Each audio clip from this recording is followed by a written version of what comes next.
जब किसी व्यक्ति की अंतिम सांस रुकती है तो केवल शरीर रुकता है, आत्मा नहीं। कोई उसे रोक नहीं सकता, कोई उसे लौटा नहीं सकता।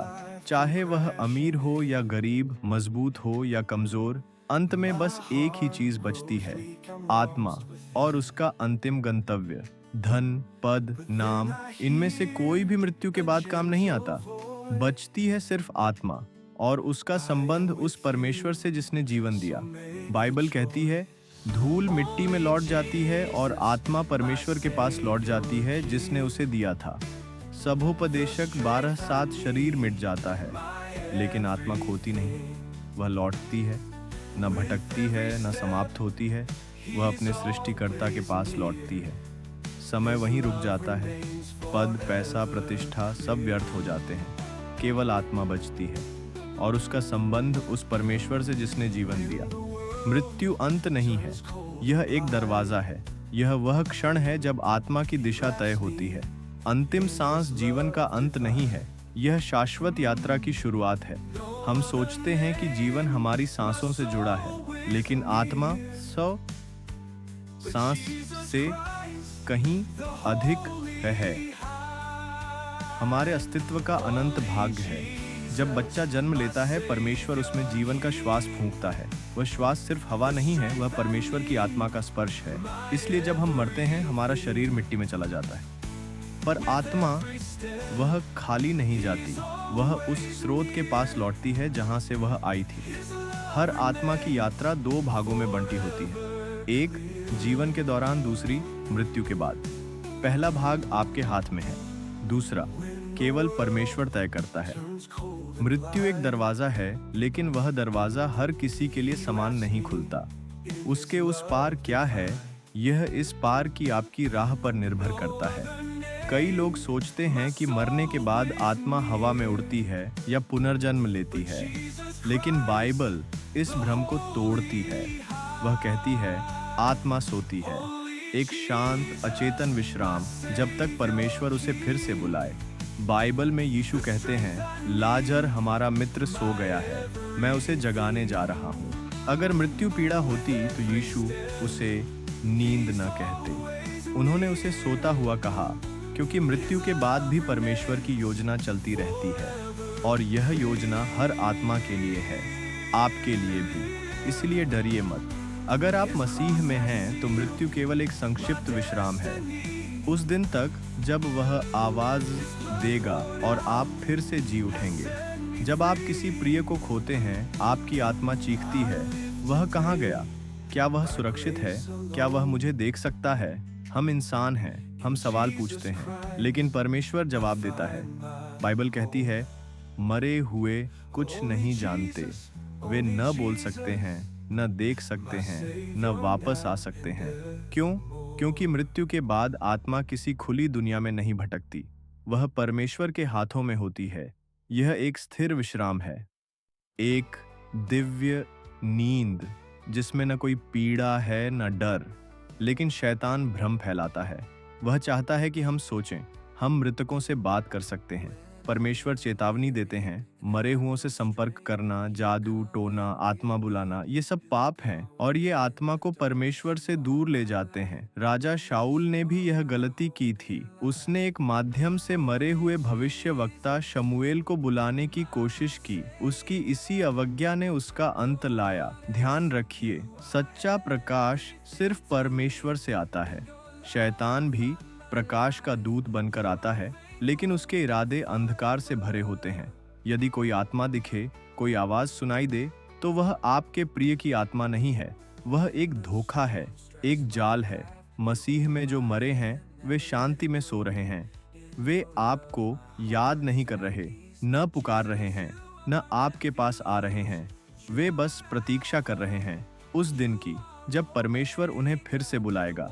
और वह दिन निश्चित है, बिल्कुल निश्चित। मसीह में मरने वाले शांति में सोते हैं, लेकिन यह नींद हमेशा के लिए नहीं है। एक दिन आने वाला है, एक दिन जब सब कुछ बदल जाएगा। बाइबल कहती है, एक समय आएगा जब कब्रों में सोए सभी लोग परमेश्वर की आवाज सुनेंगे और बाहर निकलेंगे, कुछ जीवन के लिए, कुछ न्याय के लिए। यह पुनरुत्थान है, सिर्फ मसीह का नहीं, बल्कि हर उस आत्मा का जो कभी जीवित थी। यह धरती पर सबसे बड़ा दिन होगा। कोई खबर, कोई युद्ध, कोई विजय उस दिन की तुलना में कुछ नहीं, क्योंकि उस दिन परमेश्वर हर आत्मा को बुलाएगा और तब सबको उसके सामने खड़ा होना होगा। यह एक निजी क्षण होगा। आप अकेले होंगे, कोई वकील नहीं, कोई माता पिता नहीं, कोई मित्र नहीं, सिर्फ आप और आपका जीवन। बाइबल कहती है हमें प्रत्येक को अपने कार्यों का हिसाब देना होगा। पर एक सुसमाचार है, एक शुभ समाचार। जो मसीह में हैं उन्हें डरने की जरूरत नहीं, क्योंकि उनके लिए पुनरुत्थान इनाम है, न कि सज्जा। परमेश्वर न्यायी हैं, पर वे दयालु भी हैं। जो अब विश्वास करते हैं वे उस दिन निंदा नहीं पाएंगे। यीशु ने कहा, जो मुझ पर विश्वास करता है वह मृत्यु से जीवन में प्रवेश करता है। क्या आप तैयार हैं? क्योंकि वह दिन निश्चित है और वह करीब है। हम में से हर कोई एक निर्णय की ओर बढ़ रहा है। मृत्यु वह क्षण नहीं जब सब कुछ तय होता है, बल्कि निर्णय तो जीवन के हर दिन में लिया जाता है। हर सोच, हर वचन, हर कार्य हमारे भविष्य को आकार देते हैं। बाइबल कहती है मनुष्य के लिए एक बार मरना निश्चित है और उसके बाद न्याय। ये कोई डराने वाली बात नहीं है, ये एक वास्तविकता है और वास्तविकता से मुंह नहीं मोड़ा जा सकता। बहुत से लोग इस जीवन को ही सब कुछ मानते हैं।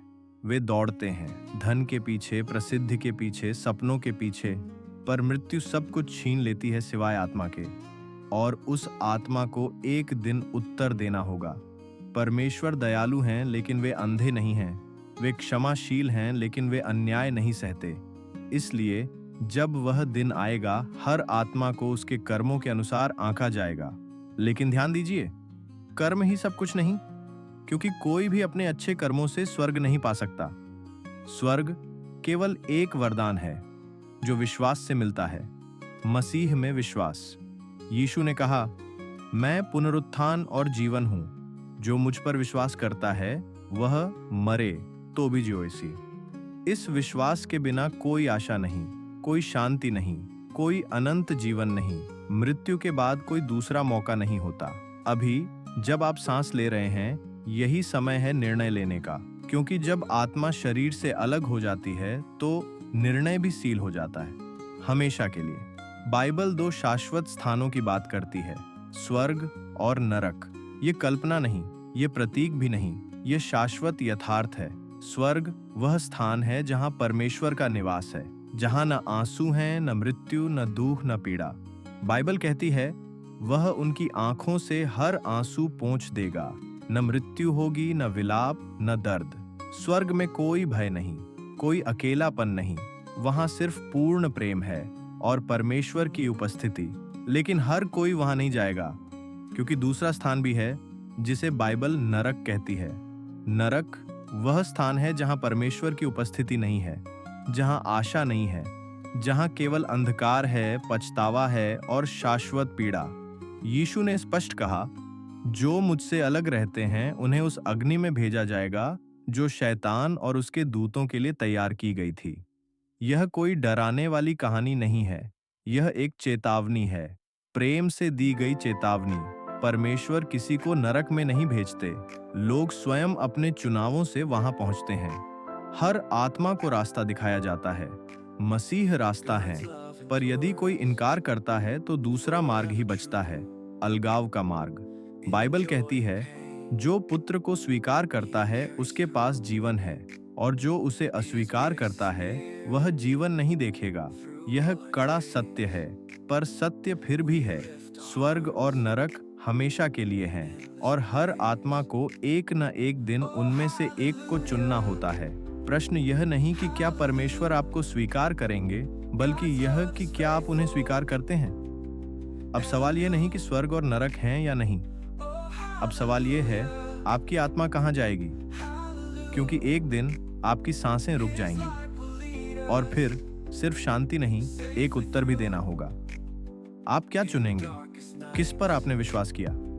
किसके पीछे चले? क्या आप अपने ही रास्ते चले या उस मार्ग पर जो मसीह ने दिखाया? बाइबल कहती है एक मार्ग मनुष्य को ठीक लगता है पर उसका अंत मृत्यु होता है। हमारी आत्मा के लिए सिर्फ दो मार्ग हैं, कोई बीच का रास्ता नहीं, कोई तीसरा विकल्प नहीं। या तो हम जीवन चुनते हैं या अलगाव। परमेश्वर चाहते हैं कि आप जीवित रहें। वह कहते हैं, मैं दुष्ट की मृत्यु में प्रसन्न नहीं होता, बल्कि चाहता हूं कि वह मार्ग बदले और जीवित रहे। इसलिए आज जब आप सुन रहे हैं, जब आपका दिल धड़क रहा है, यह समय है। कल का कोई भरोसा नहीं। मृत्यु न उम्र देखती है न स्थिति। हर दिन हजारों लोग बिना चेतावनी के इस धरती को छोड़ देते हैं। उनमें से कई ने जीवन में सब कुछ पाया पर अनंत जीवन खो दिया। क्या आप भी वैसा ही करेंगे? या आज आप उस मार्ग पर चलना शुरू करेंगे जो जीवन की ओर ले जाता है? यीशु ने कहा, मैं मार्ग हूं, सत्य हूं और जीवन हूं। मेरे बिना कोई भी पिता के पास नहीं जा सकता। तो सवाल ये नहीं कि आप धार्मिक हैं या नहीं, बल्कि यह है कि क्या आप यीशु को जानते हैं? क्या आपने उन्हें स्वीकार किया है? क्या आपने उन्हें अपना उद्धारकर्ता माना है? आपकी आत्मा अनंत है, तो आपका निर्णय भी अनंत परिणाम देगा। यह संदेश सिर्फ ज्ञान नहीं है, यह आमंत्रण है, एक पवित्र निमंत्रण स्वर्ग के राजा की ओर से। परमेश्वर आपको बुला रहे हैं, न धर्म में न रीति में, बल्कि संबंध में। एक जीवित, सच्चा, शाश्वत संबंध आपके और उनके बीच। उन्होंने आपको बनाया, उन्होंने आपको प्रेम किया और उन्होंने आपके लिए अपने पुत्र को क्रूस पर चढ़ाया। यीशु ने केवल मरने के लिए जन्म नहीं लिया, उन्होंने जी उठने के लिए भी मरने को चुना, ताकि आप और मैं सिर्फ क्षणिक जीवन नहीं बल्कि अनंत जीवन पाएं। पर यह वरदान बिना उत्तरदायित्व के नहीं आता। आपको उत्तर देना होगा, आपको चुनना होगा। यीशु ने कहा, जो मुझ पर विश्वास करता है उसके पास अनंत जीवन है। यह वादा है, यह दया है, यह अवसर है। आज आप जीवित हैं, आप सुन रहे हैं, इसलिए आज निर्णय का दिन है। अपने मन को न कठोर करो, अपने हृदय को खोलो और कहो, हे परमेश्वर, मैं खो गया हूँ, मुझे आपके बिना शांति नहीं मिलती, मैं अपने पापों से थक गया हूँ, मैं आपको स्वीकार करता हूँ, मुझे बचाइए, मुझे नया जीवन दीजिए, यीशु मसीह के नाम में, आमीन। अगर आपने यह प्रार्थना दिल से की तो यह शुरुआत है एक नई यात्रा की, एक नई आशा की। मृत्यु अब भय नहीं है, क्योंकि जीवन अब अनंत में सुरक्षित है। धन्यवाद।